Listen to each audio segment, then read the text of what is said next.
My husband has been cheating with our teenage babysitter who's now 3 months pregnant to expose him before he manipulates her into silence. I'm Melissa, 34 years old, mother of 2, and apparently the world's biggest idiot. I found out 3 days ago. 3 days of pretending everything was normal while my insides twisted into knots. 3 days of watching my husband Derek kiss our kids goodnight, knowing what I knew. 3 days of looking at our babysitter Amber's Facebook profile picture over and over again, searching her 17-year-old face for answers I'd never find there. The thing is, I wasn't supposed to know yet. Amber told her best friend Kayla. Kayla told her older sister Morgan, and Morgan happens to work at the coffee shop I go to every Tuesday morning. Morgan pulled me aside yesterday. Her hands were shaking. "Mrs. Patterson, I need to tell you something. You're going to hate me for this, but if I don't say anything, I'll hate myself more." That's how it started, with Morgan's trembling voice in the back room of a coffee shop that smelled like burnt espresso, and my entire life falling apart. Derek, my Derek, the man who cried at our wedding, who held my hand through 2 difficult pregnancies, who still left me notes in my lunch bag sometimes, and Amber, sweet Amber, who we'd known since she was 14, who started babysitting for us when she turned 16, who my daughter Lily adored, who Derek picked up and drove home every time she watched our kids because it was the responsible thing to do. I didn't go home right away. I sat in my car in the coffee shop parking lot for 2 hours, trying to breathe, trying to think. My phone kept buzzing with texts from Derek asking where I was, if I'd picked up his dry cleaning, normal mundane husband things that now felt like sandpaper against my skin. I needed proof. That's what I decided. Because maybe Morgan was wrong. Maybe it was a misunderstanding. Maybe Amber was pregnant, but it wasn't Derek's baby and somehow the story got twisted. But I knew. In that sick, hollow way you know things before your brain catches up. I knew. So I went home. I kissed Derek hello. I asked him about his day. And then I told him I was going to book club that night and wouldn't be back until late. I didn't have a book club. Instead, I went to Amber's house. She lived 3 streets over with her mom, Rebecca. I'd met Rebecca dozens of times. We'd chatted at school events, exchanged pleasantries when I dropped Amber off. She seemed nice, normal, like someone whose daughter wasn't sleeping with my husband. I parked down the block and waited. At 7:30, Rebecca left. I watched her car disappear around the corner, and then I walked up to the front door. Amber answered on the second knock. She was wearing pajama shorts and an oversized hoodie. When she saw me, all the color drained from her face. "Mrs. Patterson, hi. We weren't expecting. Can I come in?" My voice sounded calm, weirdly calm. She stepped back. "Let me inside." The house smelled like microwave popcorn. We stood in the hallway. Neither of us sat down. This wasn't that kind of conversation. "I know," I said, her eyes filled with tears immediately. "Mrs. Patterson, I'm so sorry. I'm so sorry. I never meant for any of this to." "How long?" She wiped her eyes. 6 months. It started 6 months ago. 6 months. I did the math in my head. That was right after we got back from our family vacation to Maine. The trip where Derek seemed distracted, where he kept checking his phone and smiling at texts he wouldn't show me. "The baby is his?" She nodded, started crying harder. "I wanted to tell you so many times, but he said we had to be careful, that we needed to wait for the right moment, that he was going to leave you but he needed to do it the right way so he wouldn't lose the kids. The right way. As if there was a right way to blow up your family. Does your mom know?" "No. Nobody knows except Kayla and Derek. And now you." She wrapped her arms around herself. She looked so young, because she was young. 17. Still in high school. Still had pictures from prom on her Instagram. I felt sick. "What does he want you to do?" I asked. "About the baby." She hesitated. "He wants me to not have it. He said we can't have it right now because of the timing, that we need to wait until after the divorce, that we can have kids together later, when things are settled." And there it was. Derek wasn't leaving me for her. He was trying to make the problem disappear. "Amber, look at me." I waited until she met my eyes. "He's not gonna leave me. He's never planning to leave me. He's going to convince you to get rid of this baby, and then he's going to ghost you. Do you understand that?" "No." She shook her head. "No, he loves me. He tells me he loves me. We have plans. We're going to—" "You're 17 years old. He's 41. He has a wife and 2 kids and a mortgage and a reputation. What exactly do you think those plans look like?" She was sobbing now, full body sobs. Part of me wanted to comfort her. She was just a kid. But the other part of me, the bigger part, wanted to shake her and scream. I didn't do either. "I'm going to ask you something," I said, "and I need you to really think about your answer." She nodded, wiping her face with her sleeve. "Do you want to keep this baby?" She stared at me.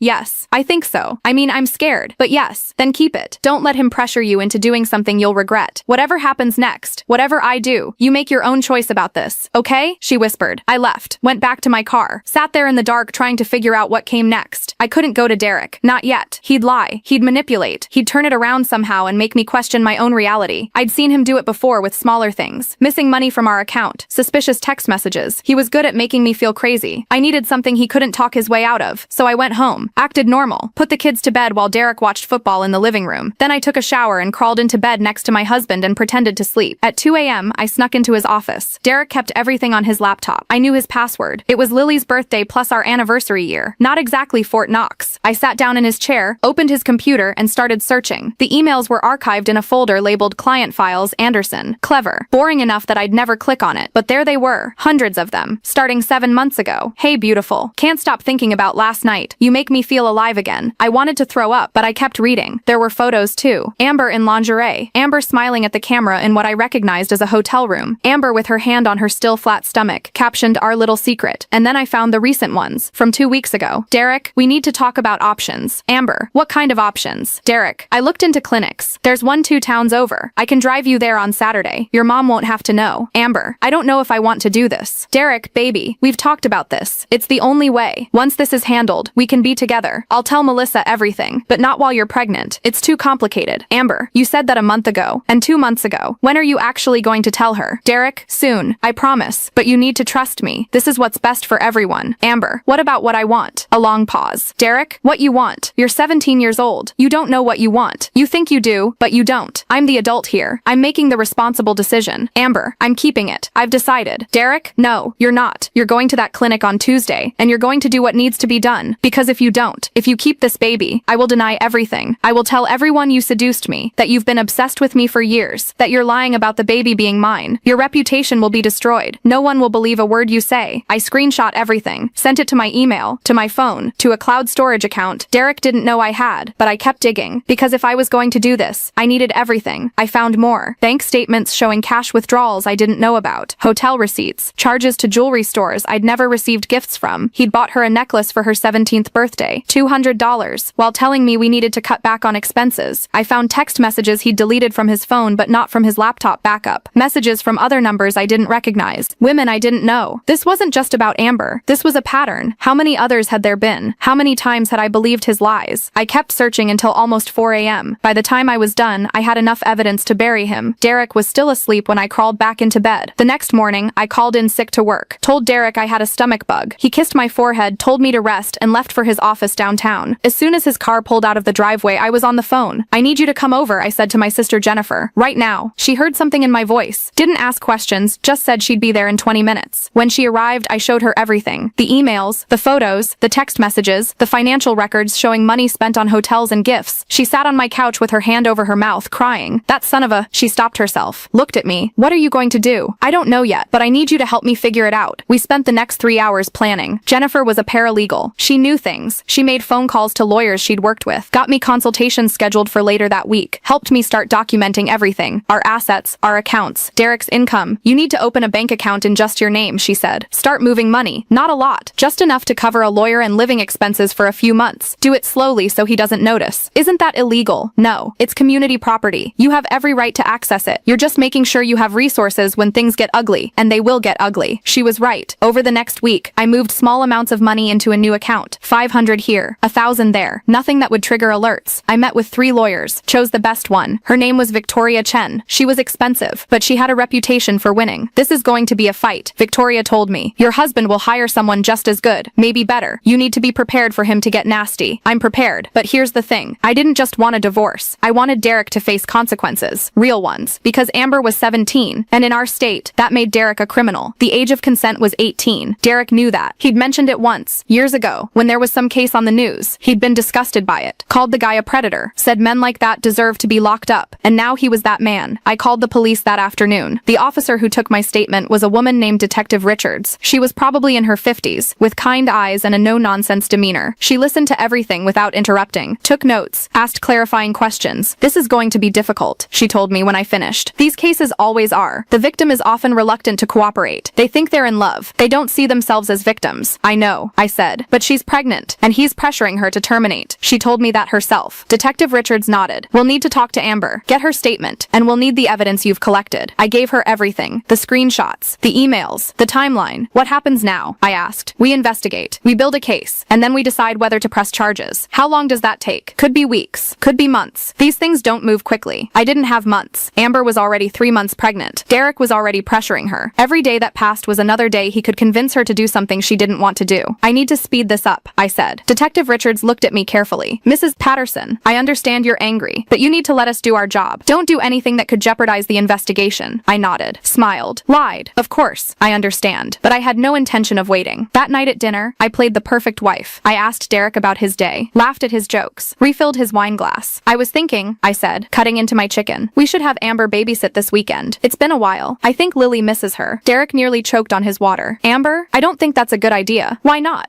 I heard she's been busy with school stuff. Probably doesn't have time. I'll text her and ask. I pulled out my phone. Melissa, don't. His voice was sharp. Too sharp. I looked at him. Is there a reason you don't want Amber to babysit anymore? He forced a smile. No, of course not. I just don't want you to be disappointed if she's busy. I'll risk it. I sent the text right there at the table. Derek watched me do it. His jaw tight. Amber responded within 5 minutes. I'd love to. What time Saturday? I showed Derek the screen. See? She's available. He didn't say anything, just stared at his plate. The rest of dinner was silent. Derek excused himself early, said he had work to do in his office. I heard him on the phone. His voice was low, angry. I couldn't make out the words, but I knew he was talking to Amber. After the kids went to bed, I knocked on his office door. Everything okay? I asked. You seemed stressed at dinner. Fine. Just work stuff. You sure? You've been distant lately. He looked up at me. For a moment, I thought he might confess. Might tell me everything. But he didn't. I'm fine, Mel. Just tired. Big project at work. I nodded, closed the door, went to our bedroom and cried into my pillow so the kids wouldn't hear. Saturday came. I told Derek I had made plans with Jennifer. A girls' day, shopping and lunch. He seemed relieved that I'd be out of the house. Amber arrived at noon. She looked nervous, kept glancing at Derek. Lily's so excited you're here, I said, hugging her. Then I whispered in her ear, we need to talk later. It's important. She nodded. I left. But I didn't go meet Jennifer. Instead, I parked 2 streets over and waited. At 12:30, I texted Amber. Is he still there? Yes, she replied. He sent the kids to play in the backyard. He wants to talk. Record it. I texted back. Turn on your voice memo app and put your phone in your pocket. Don't let him see. 3 dots appeared. Disappeared. Appeared again. Okay, she finally sent. I waited. Every minute felt like an hour. I kept checking my phone, imagining what was happening in my house. At 1:15, my phone rang. It was Amber, Mrs. Patterson. Her voice was shaking. You need to come back. Now. I was there in 3 minutes. When I walked in, Amber was crying in the kitchen. Derek was nowhere to be seen. What happened? Where is he? She handed me her phone. The voice memo app was still recording. She pressed stop, then play. Derek's voice filled the kitchen, so I made an appointment. Tuesday at 3. The clinic is 2 hours away, so we need to leave by 1. Derek, I don't want to do this. Amber, baby, we've talked about this. It's the only way. Once this is handled, we can be together. I'll tell Melissa everything, but not while you're pregnant. It's too complicated. You said that a month ago, and 2 months ago. When are you actually going to tell her? Soon, I promise. But you need to trust me. This is what's best for everyone. What about what I want? A long pause. What you want. Derek's voice changed, became cold. You're 17 years old. You don't know what you want. You think you do, but you don't. I'm the adult here. I'm making the responsible decision. I'm keeping it. I've decided. No, you're not. His voice was hard now, scary. You're going to that clinic on Tuesday, and you're going to do what needs to be done. Because if you don't, if you keep this baby, I will deny everything. I will tell everyone you seduced me, that you've been obsessed with me for years, that you're lying about the baby being mine. Your reputation will be destroyed. No one will believe a word you say. Amber was sobbing on the recording. You said you loved me. I do love you. That's why I'm protecting you from yourself. This is for your own good, Amber. Trust me. The recording ended there. I looked at Amber. She was pale, shaking. Where is he? I asked. He left. When you texted that you were coming back, he said he had to go. Told me to keep my mouth shut or he'd make sure I regretted it. I sat down at the kitchen table. My hands were shaking. I'm going to call the police, I said. Right now. Are you ready for that? Amber nodded. I can't do this anymore. I can't keep lying. I can't keep pretending this is normal. I grabbed my phone and called Detective Richards. I have him, I said when she answered. I have him on recording. She arrived within 30 minutes, brought another officer with her, a younger man who introduced himself as Officer Martinez. They sat with us in my living room, listened to the recording 3 times, took Amber's statement, took my statement too. Detective Richards was writing everything down when she looked up at Amber. I need to ask you some difficult questions, she said gently, about the relationship, about what happened. I know it's hard, but we need details. Amber nodded, took a deep breath. When did it start? Detective Richards asked. July 15th. I remember because it was my birthday. I turned 17. Had there been inappropriate contact before that? He'd been flirty for a few months, complimenting me, texting me things that seemed innocent but also kind of weird, like you look beautiful today, or I can't stop thinking about our conversation. Did you tell anyone? No. I thought I was imagining it. He was Mrs. Patterson's husband, a dad. I didn't think he'd actually,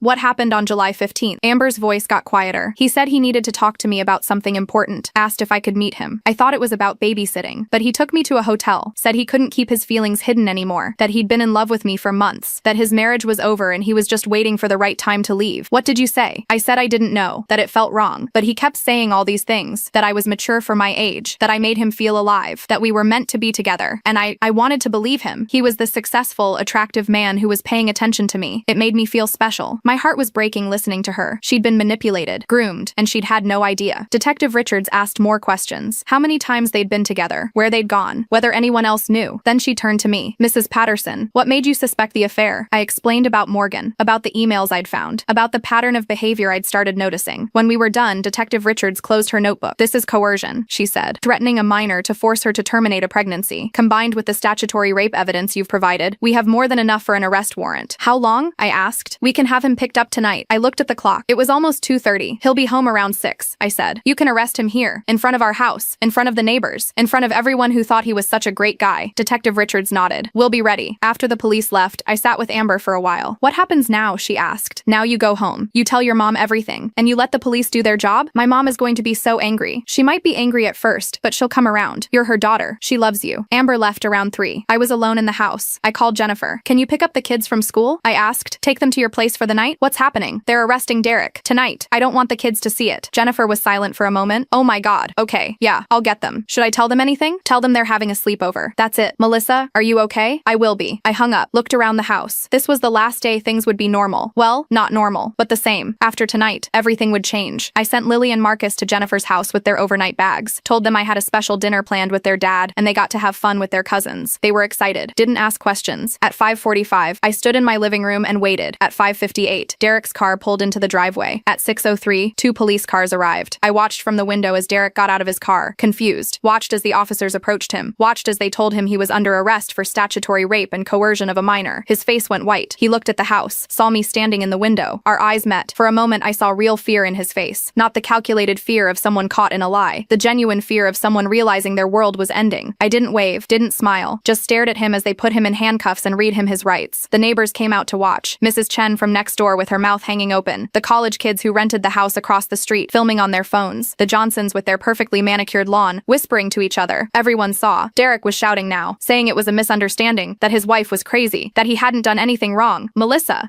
tell them this is insane." I didn't move, didn't respond. They put him in the police car anyway. As they drove away, I finally moved from the window, sat down on the couch, started shaking. My phone started ringing immediately. Numbers I didn't recognize. Probably neighbors wanting to know what was happening. I didn't answer any of them. Instead, I poured myself a glass of wine, the expensive stuff Derek saved for special occasions. I sat on the back porch and watched the sun set and thought about what came next. The divorce, the trial, telling my kids that their father wasn't coming home, rebuilding a life I thought I had secure. It was terrifying, but it was also freeing. My phone rang again. This time it was Amber. "Is it true?" she asked. "Did they really arrest him?" "Yes." She was quiet for a moment. "My mom knows now. I told her everything. She's really upset, but she says she's going to support me, whatever I decide about the baby." "That's good. That's really good. Thank you for believing me, for helping me. You could have blamed me, could have been angry at me. You're 17, Amber. He's a 41-year-old man. There's only one person to blame here." We talked for a few more minutes. She told me Rebecca had already called a lawyer, that they were going to make sure she had options. After we hung up, I sat in the silence of my empty house. This was my life now. Single mom, married to a criminal, soon to be divorced. I didn't sleep that night, just lay in bed staring at the ceiling, replaying everything in my head. The next morning, Derek's mother called me, screaming, "What have you done? You've destroyed him. Over what? Over nothing. You're vindictive and cruel, and I hope you're happy. Is that all?" I asked calmly. "That girl is lying. She seduced him. She's been obsessed with him for years, and now she's trying to ruin his life. She's 17 years old. She was 16 when it started. Your son is a predator. How dare you?" I hung up on her, blocked her number. Derek's lawyer called next, a man named Robert Brennan, who I knew had a reputation for defending wealthy men accused of bad things. "Mrs. Patterson, I'm representing your husband. He'd like to speak with you, to explain, to try to work this out." "Work it out?" "He maintains his innocence. He believes there's been a misunderstanding. If you could just give me your email." "I'm sorry? Your email address. I'm going to send you the name and number of my attorney. All future communication goes through her." I hung up before he could respond. Then Jennifer showed up with coffee and bagels and a plan. "We're changing the locks today," she said. "And tomorrow we're opening a new bank account in just your name. And then we're getting you the best divorce attorney in the state. I already have one. Victoria Chen." Jennifer's eyes widened. "Victoria Chen. She's expensive. Derek can afford it. His assets are about to become community property. And given what he's done, I'm guessing I'll get a pretty favorable settlement." She was right. By the end of the week, I had changed the locks, opened new accounts, started the process of separating my life from Derek's. Victoria filed for divorce on Monday. Emergency custody of the children, restraining order, temporary support. Derek's lawyer fought it all, said I was being vindictive, that I was using the arrest to gain an unfair advantage, but the judge wasn't buying it. "Mr. Patterson is currently in jail awaiting arraignment on serious charges involving a minor," the judge said. "Mrs. Patterson is currently in jail awaiting arraignment on serious charges involving a minor," the judge said. "Mrs. Patterson's request for full custody is not only reasonable, it's prudent." Derek made bail 2 days later. His parents posted it, $50,000 $10,000. He wasn't allowed to contact me or Amber or come within 500 feet of our house. He tried anyway. The first time was a text from a new number. Melissa, please, we need to talk. This is all a huge misunderstanding. I forwarded it to Detective Richards and blocked the number. The second time was an email. Long, rambling, claiming that Amber had pursued him, that he'd tried to resist but she wouldn't leave him alone, that yes, he'd made a mistake, but it wasn't what it looked like. I forwarded that to Detective Richards too. The third time was a letter delivered to the house, handwritten, begging me to reconsider, to think about the kids, to remember the life we'd built together. I gave that one to Victoria. He's violating the restraining order, she said. Each contact is a separate violation. Good. Let him dig his own grave. The story broke in the local news 2 weeks later. Local business owner arrested for statutory rape. They used Derek's professional headshot, the one where he's smiling in his expensive suit, looking respectable and trustworthy. The comments section was brutal. Some people defended him, said there must be more to the story, that Derek Patterson would never do something like that. But most didn't. Most saw it for what it was. Disgusting. I hope he rots in prison. That poor girl. His poor wife. Derek lost his job within days. The company didn't want the publicity. Couldn't risk being associated with someone accused of what he was accused of. His business partner, a man named Tom who I'd known for years, called me. Melissa, I'm so sorry. I had no idea. If I'd known, I would've. It's not your fault. Still, if there's anything I can do, anything you need, for what it's worth, we're removing him from the company. He'll get his share of the business, but he won't be involved in operations anymore. Thank you for telling me. Derek's friends stopped calling. His golf buddies made excuses. The men he'd spent every Sunday watching football with suddenly had other plans. He was alone. Meanwhile, I was drowning in support. Friends I hadn't talked to in years reached out. Neighbors brought over casseroles. Jennifer was at my house almost every day. The hardest part was telling the kids. I waited a week, let them settle into their new routine. Then I sat them down. Marcus was only 6. He didn't really understand. Daddy did something bad, he asked. Yes, something very bad. Is he in timeout? I almost laughed. If only it were that simple. Something like that. He's going to be away for a while. When is he coming back? Old enough to know something was seriously wrong. Old enough to read the news on her iPad even though I'd tried to hide it from her. She cornered me that night after Marcus went to bed. Why did the police take Daddy? I'd been dreading this question, preparing for it. But nothing really prepares you. Daddy made some bad choices, I said carefully. He did things that hurt people. And when adults do that, sometimes they have to face consequences. What kind of bad choices? The kind I'll explain more when you're older. Right now, I just need you to know that none of this is your fault. Daddy loves you very much, and so do I. But things are going to be different for a while. Her eyes filled with tears. Are you and Daddy getting divorced? Yes. Because of what he did? Yes. She was quiet for a long time. Then she said, good. That surprised me. Good. I heard you crying at night. For months. I heard you and Daddy fighting. I didn't know what it was about, but I knew something was wrong, and I was scared. So if him being gone means you stop crying, then good. I pulled her close, held her while she cried. While I cried. I'm sorry you had to hear that. I said, I'm sorry you've been scared. It's not your fault, Mom. It's Daddy's. The court ordered psychological evaluations for both of us to determine fitness for custody. I sat in a sterile office for 3 hours, answering questions about my childhood, my marriage, my mental health. The psychologist was neutral, clinical, took notes without expression. Tell me about your relationship with your husband. Which part? The part where I thought we were happy, or the part where I found out he'd been lying to me for months? Both. I talked about meeting Derek in college, about our wedding, about the early years when everything seemed perfect. When did things start to change? The psychologist asked. I don't know. Looking back, there were signs I missed or ignored. He'd stay late at work, be secretive about his phone, get defensive when I asked questions. I told myself I was being paranoid. Do you blame yourself for what happened? Sometimes. I wonder if I'd been a better wife. Maybe he wouldn't have. I stopped. But that's not fair. That's what he'd want me to think. The truth is, he made choices. I didn't make him have an affair with a teenager. The psychologist nodded, wrote something down. Derek had his evaluation the next week. I wasn't there, but Victoria told me he cried, played the victim, said he'd made a mistake, but didn't deserve to have his life destroyed. The psychologist report came back 2 weeks later. It recommended I retain primary custody, said Derek showed signs of narcissistic personality traits and poor impulse control, that he lacked insight into his own behavior and tended to blame others for his mistakes. I felt vindicated and sad, because this was the man I'd married, the man I'd built a life with, and I'd never really seen him clearly until now. The divorce moved forward. Derek's lawyer tried to paint me as vengeful, as someone using the legal system to punish her husband for an affair. Victoria shut that down fast. Mr. Patterson had a physical relationship with a minor, she said in court. This isn't about punishing him for an affair. This is about protecting Mrs. Patterson and her children from a man who has shown extremely poor judgment and a pattern of deceptive behavior. The judge agreed. I got the house, primary custody, more than half of our assets. Derek got supervised visitation with the kids once a month and a court order to pay child support and alimony. His lawyer tried to argue the amounts were too high, that Derek had lost his job and couldn't afford it. Your client should have thought about that before engaging in criminal behavior, the judge said. The criminal trial was scheduled for November, 8 months away. In the meantime, life continued in a strange new normal. I went back to work. My boss had been understanding about everything, gave me flexible hours, divorce. Let me work from home when I needed to. The kids started therapy. A woman named Dr. Patricia Reeves, who specialized in children of divorce. Marcus went once a week, played with toys while Dr. Reeves asked gentle questions about his feelings. Lily went once a week too. She was more resistant at first, didn't want to talk to a stranger about her family, but Dr. Reeves was patient. Eventually, Lily opened up, talked about feeling angry, confused, embarrassed. All my friends know, Lily told me one night. They saw it on the news, they ask me questions, and I don't know what to say. What do you want to say? I want to say my dad is a terrible person, that I hate him. But he's still my dad and I'm not supposed to hate him. You're allowed to feel however you feel. Anger, hate, love, confusion. All of it is okay. She nodded, but I could see she didn't quite believe me. The prosecutor assigned to Derek's case was a woman named Linda Harrison. She called me in for a meeting 3 weeks before the trial. I want you to be prepared, she said. Derek's lawyer is going to put Amber on trial. They're going to question her clothing choices, her social media posts, her past relationships. They're going to try to make the jury believe she knew exactly what she was doing. She was 16. I know. And we're going to hammer that point home. But juries can be unpredictable, especially in cases like this where the defendant is well-liked in the community. Derek's not well-liked anymore. Everyone knows what he did. Everyone knows what he's accused of doing. Until a jury convicts him, he's innocent in the eyes of the law. She walked me through what to expect, how long the trial would last, whether I'd need to testify. I might call you as a character witness, Linda said, to talk about Derek's relationship with Amber, what you observed, how he behaved around her. I never noticed anything inappropriate. That's actually helpful. It shows how careful he was, how he hid it even from you. The trial started on a cold November morning. I sat in the courtroom with Jennifer on one side and Rebecca, Amber's mom, on the other. Rebecca and I had become unlikely allies in all of this, united by our shared anger at Derek, our shared desire to protect Amber. Thank you for being here, Rebecca said as we waited for the trial to start. Amber was nervous about seeing him again. Is she ready? As ready as she'll ever be. Derek sat at the defense table in an expensive suit. His hair was cut. He looked respectable, trustworthy, like someone who definitely didn't have an affair with a teenager. The jury filed in. 8 women, 4 men, a mix of ages and backgrounds. I studied their faces, tried to guess what they were thinking. The prosecution went first. Linda Harrison stood up and addressed the jury. This case is about power and manipulation, she began. About a 41-year-old man who used his position of authority to groom and take advantage of a teenage girl. A girl who babysat his children. A girl who trusted him. A girl who was 16 years old when this began. She laid out the timeline, the emails, the text messages, the photos, the recording of Derek threatening Amber. The jury listened. Some took notes. Others just stared at Derek with expressions of disgust. Then Amber took the stand. She was visibly pregnant now, 6 months along, wearing a simple blue dress that her mom had bought for the trial. Linda walked her through everything. How she'd started babysitting for the Pattersons. How Derek had been friendly at first. How he'd started complimenting her, texting her, offering to drive her home even when I was available to do it. When did it become physical? Linda asked. Amber's voice was quiet. July 15th. Last year, my 17th birthday. Tell us what happened that day. He texted me that morning. Said happy birthday. Asked if I had plans. I said not really. Just dinner with my mom later. He said he wanted to give me a present. Asked if I could meet him. Did you think that was strange? A little, but I thought maybe he and Mrs. Patterson had gotten me a birthday gift. It didn't seem weird at the time. What happened when you met him? He picked me up from school. Said we were going somewhere special. But he drove to a hotel. I asked what we were doing there. And he said he couldn't keep his feelings hidden anymore. That he'd been in love with me for months. That his marriage was over. And he was just waiting for the right time to leave. How did you feel? Confused. Scared. But also flattered? He was this successful, attractive man who was paying attention to me. Telling me I was beautiful and special. I'd never felt that way before. What happened next? Amber's voice got even quieter. We went into the hotel room. He kissed me. I didn't really know what to do. I'd only kissed one boy before. A guy from my class. And it wasn't like this. Derek seemed so confident. Like he knew what he was doing. And I just went along with it. Did you have physical relations that day? Yes. Did you want to? She hesitated. I don't know. I didn't say no. But I also didn't really feel like I could say no. He was telling me all these things. That we were meant to be together. That this was special. That I made him feel alive. And I believed him. Linda asked more questions. About the pattern that developed. Weekly meetings at hotels. Texts and emails Derek sent her. Gifts he bought her. He gave me a necklace. Amber said. For my birthday. It was expensive. I wore it all the time. Thought it meant he really cared about me. When did you find out you were pregnant? Late September. I missed my period and felt sick all the time. I took 3 tests to be sure. What was your reaction? I was terrified. I'm 17. I'm still in high school. I don't have a job. But I thought maybe Derek would be happy. That this would make him finally leave Mrs. Patterson. That we could be a real family. What did Derek say when you told him? Amber's eyes filled with tears. He was angry. Really angry. Said I should have been more careful. That this complicated everything. Then he started looking into clinics where I could,